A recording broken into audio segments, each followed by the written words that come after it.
PTSD just kind of creeps up on somebody. You just don't know that you have it until you just go crazy.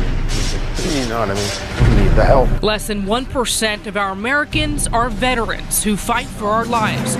Most leave the world behind and are welcomed with open arms.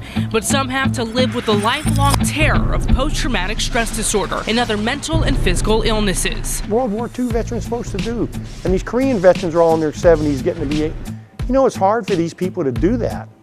And if it wasn't for like the VFW, the Legion, the AMVETS, where they can come in here and get people to help them do that, the VA don't care. They can no longer identify the difference between combat zone and home. Now everything is a combat zone. Veterans continue to say that wait times to get seen by VA clinic are a serious problem, and the VA would rather prescribe veterans drugs than evaluate and treat their patients properly. I think a lot of that goes back to the VA.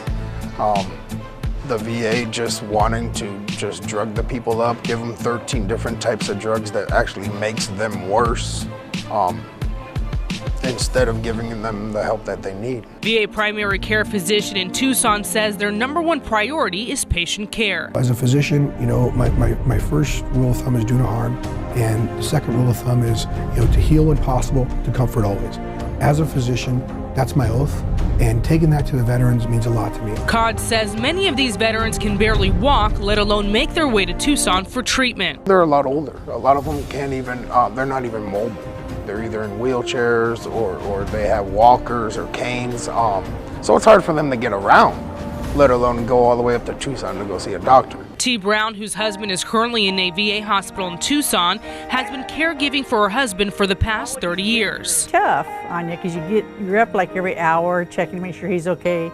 It's like a child. It's like when they're quiet, that's when something's wrong. However, one thing Brown mentions is that the Tucson clinic has been taking care of him, although the trip is inconvenient in order to get seen. Have you asked your husband how he's being treated at that facility?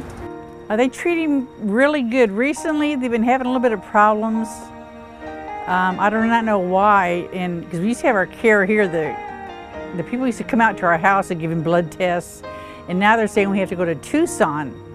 And that's quite a ways. Even though Brown herself doesn't have the greatest health, she talks about the love she has for her husband being deeper than the ocean and would do it all over again. It's just something that comes automatic when you love somebody.